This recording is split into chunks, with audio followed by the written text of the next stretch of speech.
I did not know about this, but I was just startled to know that there are 4,300 religions in the world. Can you believe that?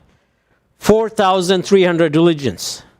And of course, of all of them, there are some that are the major world religions, like Christianity. Around 2.4 billion people in the world identified themselves to be Christians. That's around 30% or one-third of the human population. Close to 2 billion people identify themselves as followers of Islam, and 1.2 billion followers of Hinduism. And there is a staggering 1 billion people on this planet who, though they do not have a religion, it's a religion unto its own, which is atheism or agnosticism, or someone who says that I don't believe in any religion. Trust me, that's a religion too. And so, during this pandemic, Washington Post, at the start of the pandemic, created a poll to find out how has this pandemic impacted our religious views, our religiosity.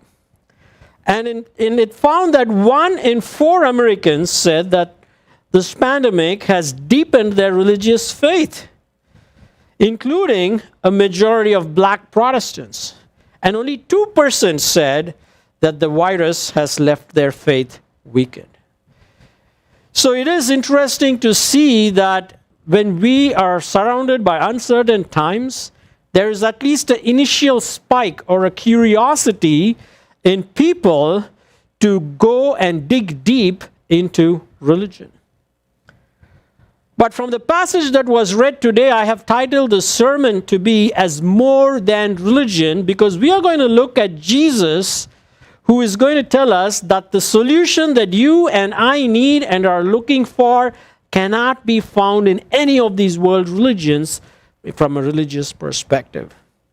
It can only be found in truth, and that can only be found in Him, and it is only when we do that we can experience real freedom. So there are 3 things I want to share with us this evening. And the first principle that I want to communicate with us is that religion does not reveal truth, but Christ does. You know, to understand and put this passage that was read to us in perspective, we need to go all the way back to the previous chapter 7, verse 1. And this is sort of a continuation of the dialogue that Jesus has with the people who have come together to celebrate a Jewish festival called the Festival of Tabernacle, or the Festival of Booths. And it is in continuation of that where there are 2 major symbols that happen towards the end of the festival. If you had listened a couple of weeks ago to the background of this that I had given to you, where there is a priest who carries water into the temple to remind them of how God provided water in the wilderness when they were thirsty, when Moses struck the rock through God's presence. And then there was the last day where they would light up fire to demonstrate and remind them how God's presence was with them as a fire through the day, and also of how the burning bush experience revealed God through Moses. And I'm going to unpack that a little more, and then we go to the last verse of this chapter that we read, where Jesus sort of throws a very, very significant statement of saying who He is, and says that before Abraham was, I am. Now it's interesting to see, why does Jesus choose the different Jewish festivals to show up and make these discourses, and why does John selectively pick these things up? You know, there are 7 Jewish festivals, including this one, and Jesus is appealing to the Jews who come to these festivals and are looking for the Messiah through what these festivals mean. And Jesus wants to tell them that He is the key to unlocking the entire Old Testament and history of what has happened to them until now. One of my seminary professors used to make this comment, don't read the Bible flat. What he means by that is, if we want to understand who Jesus is, he is revealed all the way from Genesis until Revelation. He is present in every single act of history that unfolded because God was progressively revealing Jesus through that. And that is very beautifully captured by John in this gospel, where he's not writing this gospel from a chronological perspective. He is writing this gospel from a redemptive historical perspective to show not only the Jewish audience, but also you and me, how Jesus, the need for you and me to have Jesus as a Savior was progressively revealed. And therefore, he makes these 7 great I am statements to show who he is. And so when we read our Bibles, especially when we read the Old Testament, we need to find Jesus. Otherwise, we are going to miss him, just like these people who were actually hearing Jesus himself standing in their temple and proclaiming to him these truths. If you're thinking of religion, this was the most religious group of people, the Jews, who were so religious, which is why they show up for a religious festival and they want to have scriptures read. And yet, we see again and again how they missed seeing Jesus.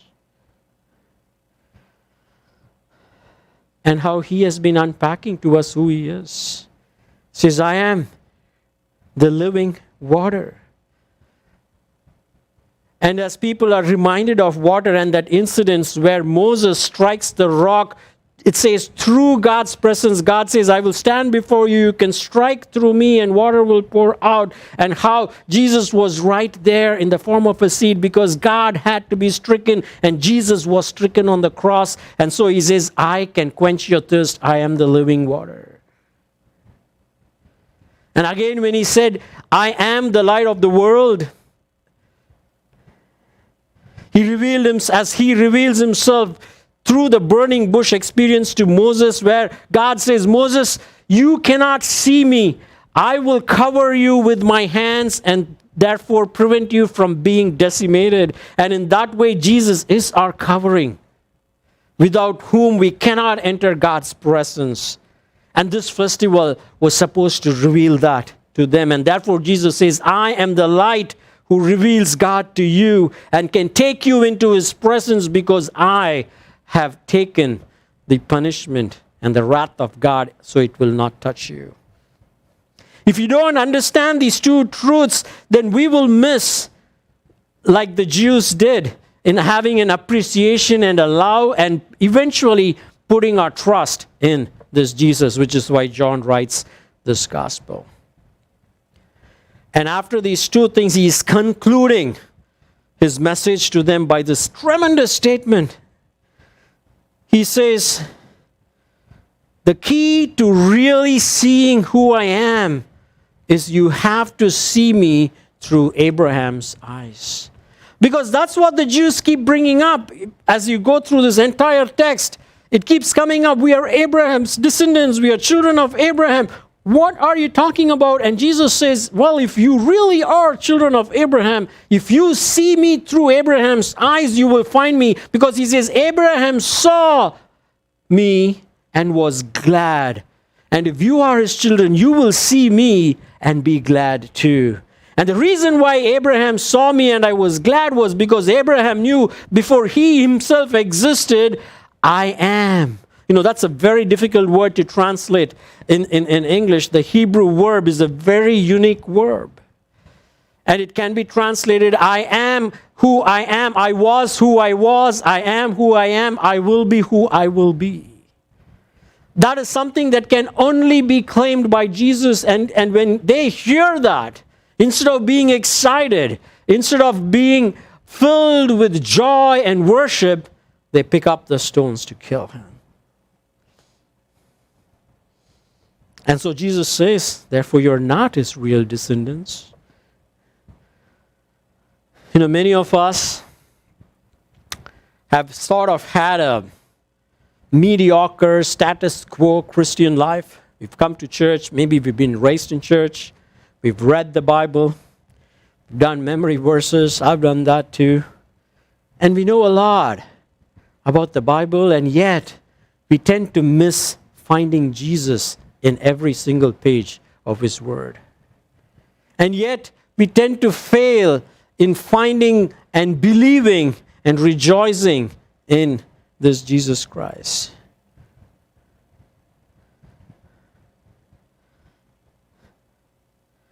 So when Jesus presented it to the Jews, they rejected Him. And John does not want you and me to do the same. John wants us not to respond in unbelief, but to believe. And that's why he painstakingly recreates all of these wonderful truths and presents to us. And he says, you don't have to believe in a vacuum, not in a magical Jesus because he's going around and doing miracles, but Jesus as the ultimate logic, the logos of God, the key to understanding human history and your history and my history, who was revealed through history and can be trusted. And he does this with all powerful imageries and icons that the festivals resemble. And he says, now he is in flesh and blood right before you. And that is not something new. It has been there in every single page of the Bible. And he thought when they saw this, that would have helped persuade them to believe. See, believing in Jesus requires more than knowledge,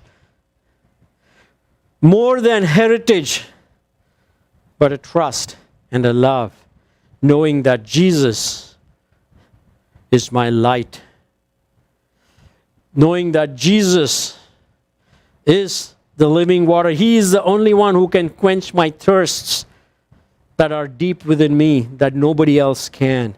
Have you had that experience this evening? Maybe we all have a lot of time during this pandemic as we are huddled inside our own homes and spending time with one another. The question to ask is, what is your eternal destiny? What if you and I were to leave this world tonight? This is no longer a rhetoric question. We are hearing more and more stories of how either friends or friends of friends or family members are being impacted by this virus and they are actually leaving this world.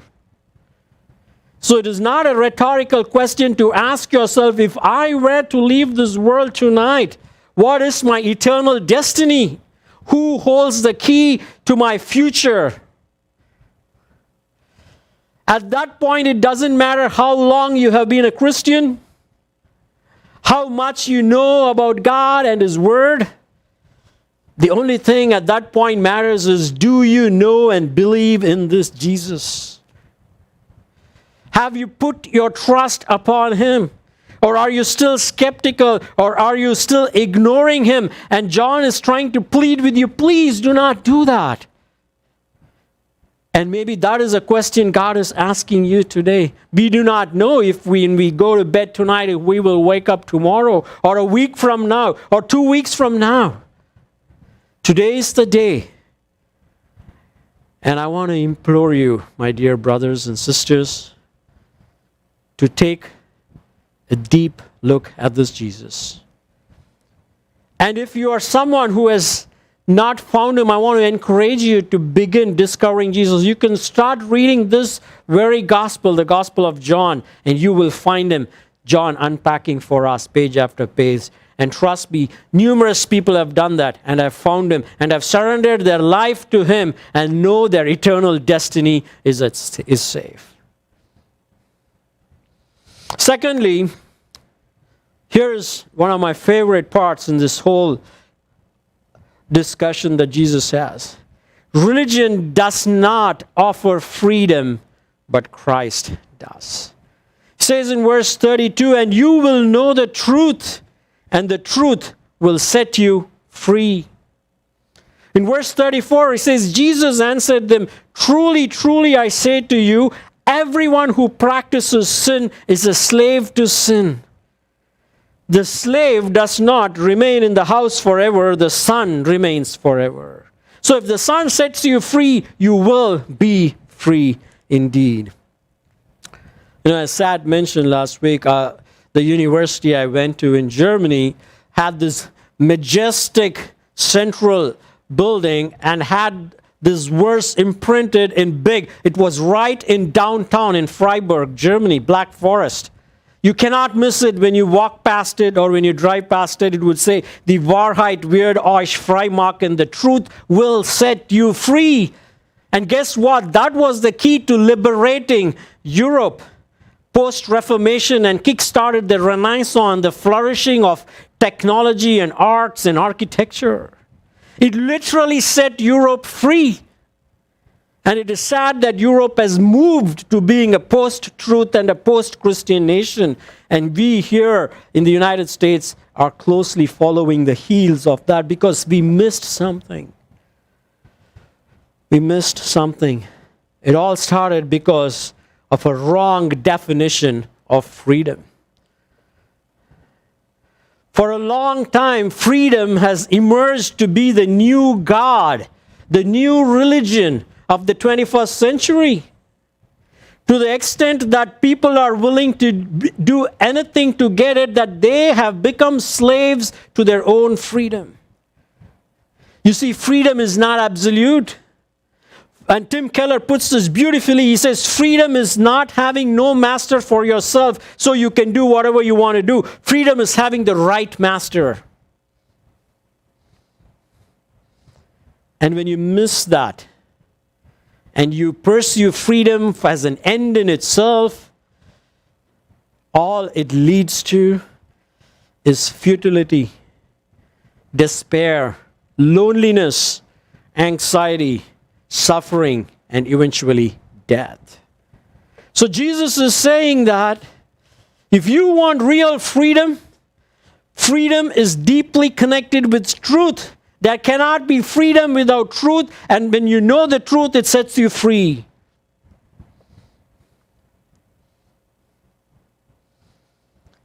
What that implies is there is a presupposition hidden behind that statement.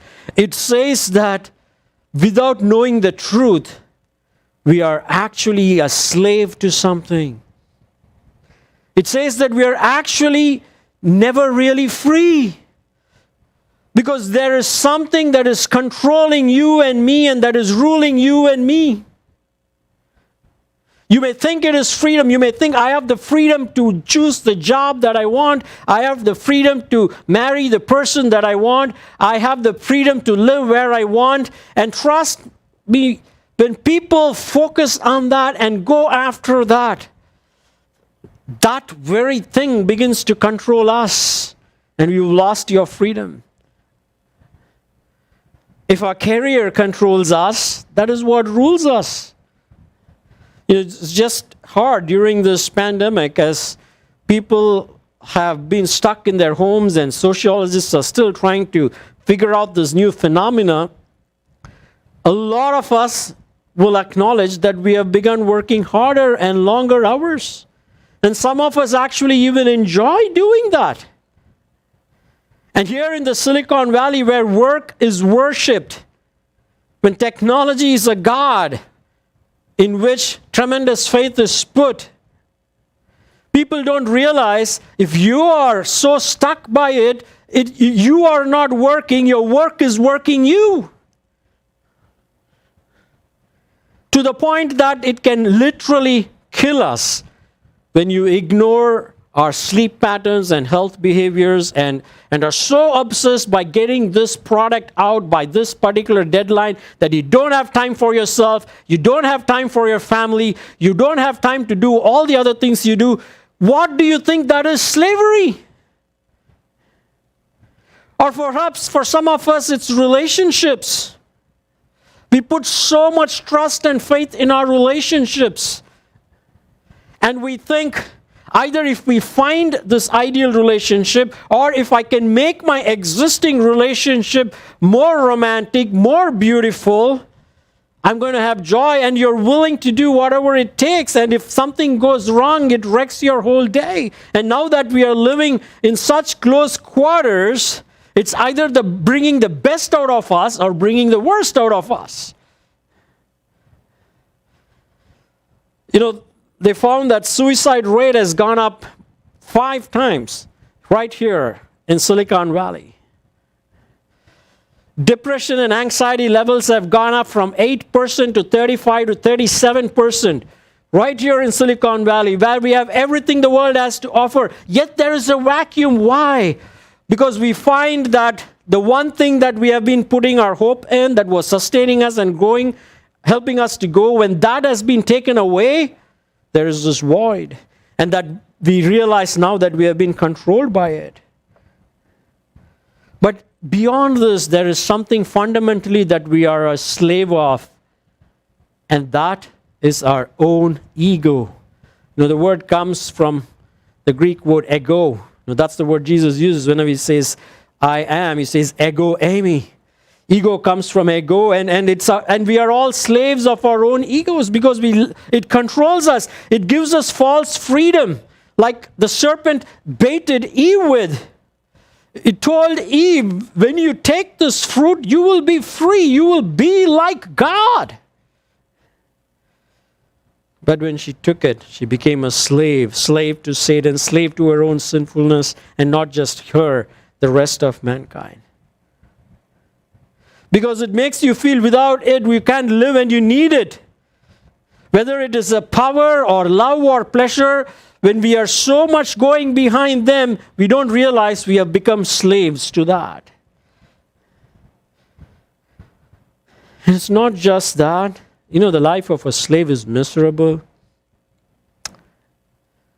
When we are slaves to our own selves, when we are slaves to our own desires, when we are slaves to our own passions,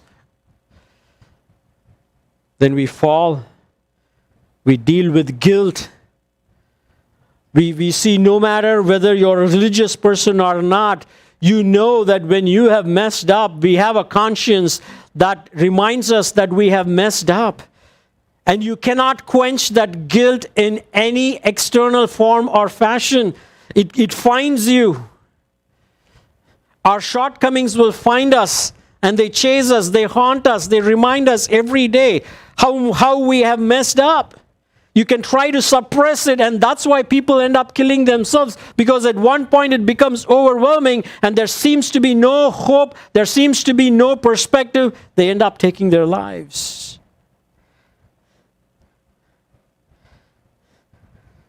You fall, you deal with guilt, we deal with rejection from either the people we have trusted or the job we have trusted or the positions we were caring about, and we never got that recognition, that acknowledgement, that reciprocation, and then it ends us leaving us devoid of hope.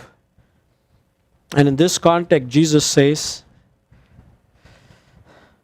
you know what your problem is? You don't know the truth. And that is why you are a slave. And he says, I can set you free. I can set you free right here, right now. You know how? When I look at you, I do not measure you by your self-worth. I know how bad you are. I know how horrible your past has been. I know how desperately you have been trying to find meaning and purpose in life through all these things, and they have not really satisfied you, even if after you have had them.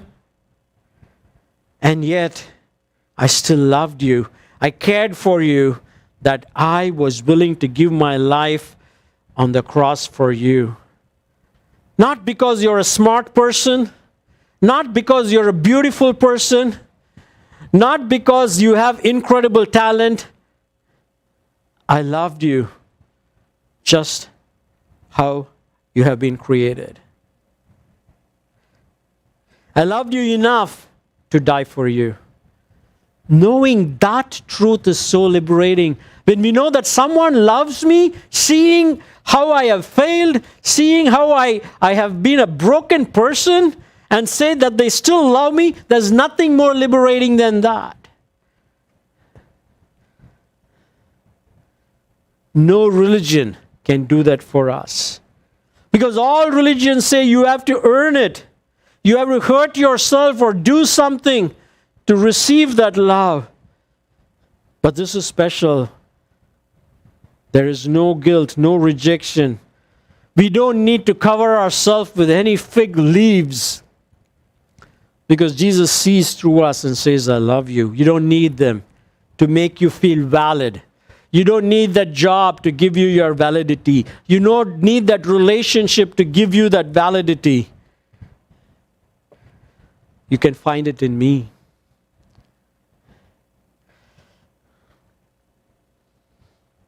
But we have Satan. He says, you are all children of Satan. Because you're listening to him. He's the father of lies. He keeps putting those lies into your head and you're buying it. Just as he did to Eve. And so he keeps us enslaved in our sin, in our guilt, in our lives. It's really interesting that despite hearing this, the Jews still rejected Jesus. Not because they thought what he said was unreasonable, because it sounded too good to be true. So I don't have to do anything? You mean you can set me free just like that? That's an offer that's too good to be true, and that's why there is no religion in the world that can make that claim. Because we think salvation can't be free. That's something that shocked me when God worked in my life and I started reading, and I was trying to see, okay, there should be something I should do. There should be at least one thing I should do. And when I couldn't find it, I was shocked to see, how is this even possible that someone says, I love you and you don't have to do anything other than just believe in me? It's too shocking, and that's why people reject Jesus. That's why perhaps you're rejecting Jesus, because it's not in your hands. We are slaves of our own freedom, aren't we? Freedom is not having no master, but the right master, who is Jesus.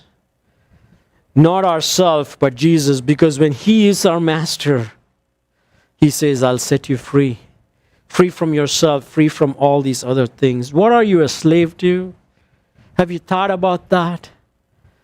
Have you realized what is it that is controlling me? What is it that's bothering me? What is it that really gets under my skin? To break free from slavery, it costs something. Slaves were usually bought with a price. The Bible says there were wages. He says the wages of sin is death. And Jesus paid it all for you and me. Finally, I want to close with this. Religion does not offer purpose, but Christ does. Religion does not offer purpose, but Christ does. You see, freedom is not only something that we think we can do without anyone telling us what to do. It is actually being able to do what God created and designed you and me to do. That is real freedom. So in John 8 verse 31, Jesus said to the Jews who had believed him, if you abide in my word, you are truly my disciples. Once we know we are loved, once we know that we have a new master who gave his life for us, we will willingly want to surrender to this Jesus, to enable him to free us for the purpose he created us to be. And the key to that, Jesus says, is I'm going to give you the freedom. And he says, here is how I give it to you. How you can experience this every day in your life. The key word is abide. It says, abide in my word. And the word, and it can be paraphrased differently. He says, if you hold on to my teaching, you really are my disciples, and then you will know the truth, and it will set you free.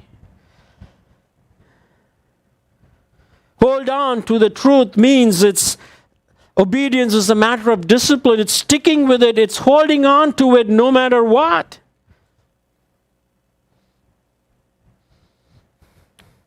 It's knowing the truth. Any true disciple will seek to know the truth. And in this discourse, is very specifically concerned about truth because he says that word 7 times, twice here in verse 40, 44, 45, and 46, saving truth.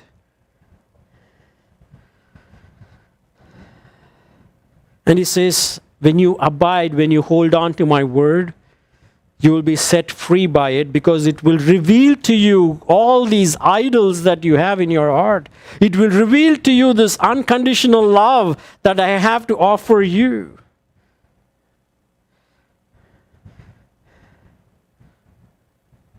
And it will enable you to love me. Just as how Abraham saw all of these and was glad, you will be glad. You will be able to hear my word and keep my word. It says, I can free you from all your bondages and worries and pains and anxieties. And I can tell you why I created you. I can tell you what I have in store for you. And that is what he did with John, the disciple, and the other disciples who were probably listening to it. They held on to him. They held on to his words to the extent that John was able to write it down and deliver it to you and me. And not just him, all the other disciples, their lives changed. They were fishermen and tax collectors and pagans. And when Jesus picked them as his disciples, he said, I'm going to show you what true freedom is. And true freedom is when you are able to walk towards your own death freely, volitionally, because you have found something far more worthy to die for. That's freedom. And that's what happened to all 12 of his disciples, whose lives changed to the extent that every single one of them was martyred because they found true freedom.